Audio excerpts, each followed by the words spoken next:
Amis aficionados de la nature, du jardin paysager, de l'esthétique, du bricolage et, allez, soyons fous, du romantisme. Aujourd'hui, nous sommes samedi 28 mars 2020. Je sors de mon confinement nocturne pour m'aérer au jardin. Aujourd'hui, je vais vous parler donc de la conception et la réalisation d'une gloriette que j'ai fait la semaine dernière. C'était samedi dernier, il y a exactement une semaine. Et on va faire le tour du propriétaire afin que je vous explique la réalisation de cette gloriette, comment j'ai procédé. Elle est uniquement en matière végétale. Donc, allez, allons-y, on est parti. Donc la gloriette est de forme circulaire. C'est un cercle que j'ai tracé au sol déjà. Et ensuite, sa forme est assez atypique. Hein, je dirais c'est une gloriette dans atypique, il y a tipi. C'est presque un tipi gloriette. Vous verrez, c'est une forme à demi elliptique. Voilà. C'est assez particulier, c'est peu commun. Voilà, c'est original, dirons-nous. Donc voilà, alors on va s'avancer un peu. Elle est essentiellement réalisée en bambou, en structure de bambou, comme vous pouvez l'observer. Voilà, voilà, du bambou vert là. J'ai une haie de bambou limitrophe avec mon voisin, hein, et il y en a qui s'échappent.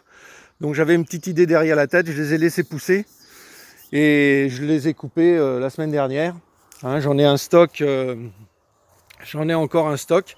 Donc c'est des cannes de bambou qui font, allez, ouais, j'ai pris des dimensions d'environ 3,50 m à 4 mètres de haut. Et puis bah, j'y suis allé avec la baramine, hein, la barre de fer, pour pouvoir planter ces bambous. Voilà. Alors ensuite, à part les bambous, les structures de bambou, il y a aussi du saule. Hein. Le saule, il y a 3 espèces de saule.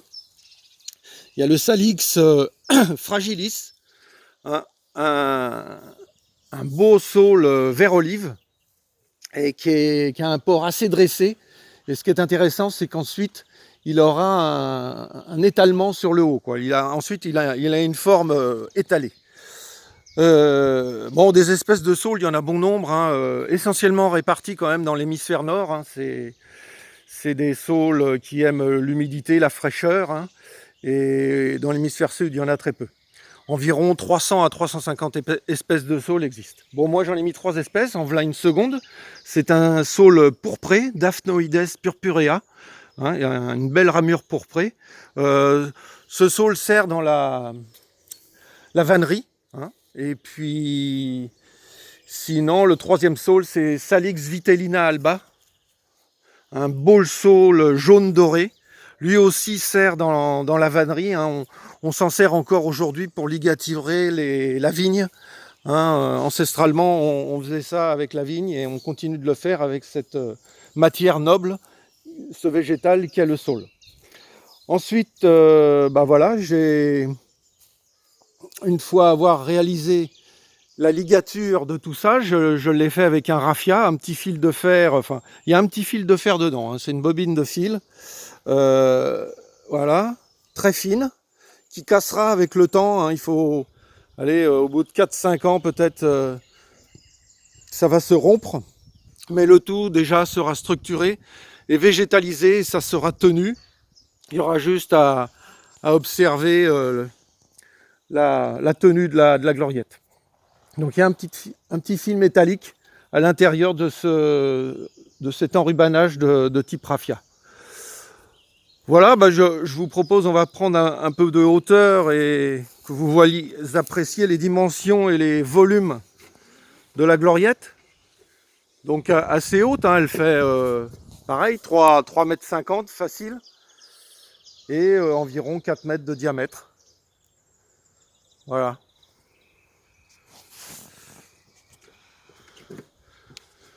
Voilà, voilà. Donc après, entre les intervalles, entre les portes, hein, puisqu'il y a 4 portes autour de la gloriette qui sont orientées par rapport aux points cardinaux. Donc il y a une entrée est, nord bien sûr, ouest et sud. L'entrée est sera la plus utilisée, hein. L'entrée est sera la plus utilisée. C'est par ici principalement que l'entrée se fera, mais bon, les autres entrées, bien sûr, ou sorties pourront être utilisées. Le saule, il faut l'arroser, hein.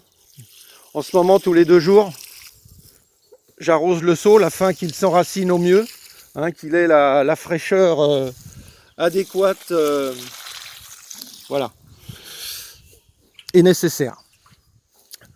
Donc, ça sera un petit lieu assez sympathique. Ah je vois que les mazagrans sont sortis déjà, donc il n'y aura plus qu'à. Et alors, dans les intervalles, voilà, je vais planter, en dehors des portes, dans les intervalles ici, je vais planter donc des plantes grimpantes, des clématites essentiellement. Je pense à la clématite montana, Clématis montana, hein, qui a une belle petite fleur blanche.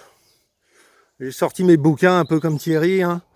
Il doit avoir ça dans sa collection. Voilà, clématite montana, petite fleur blanche, de mai à juin, on dira. Là, une variété un peu plus rosée, rose pâle, assez intéressante, hein. C'est la clématite montana, variété Rubens. Les clématites ont des senteurs très vanillées, c'est très sympa.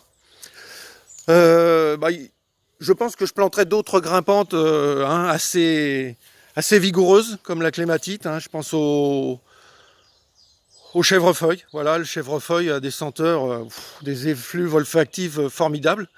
Et donc, je pense que ça sera constitué aussi de chèvrefeuille. Donc, le tout va pousser assez vite, hein. C'est des plantes très vigoureuses. Et va couvrir toute la structure de la gloriette. Et ça sera très sympathique de s'y retrouver, hein, un petit lieu confiné comme ça, certes perméable, l'eau traversera, mais bon, voilà, ça sera malgré tout sympathique. Voilà, on pourra y déjeuner, y prendre l'apéro, le petit-déj, le dîner, enfin voilà. Ça sera mon havre de paix, hein, ça sera, comme j'aime à le dire, mon Joël, hein, mon jardin d'ombre et lumière, mon JOEL. Voilà, ça colle au plus près du personnage. Écoutez, voilà pour cette conception originale, hein, voilà.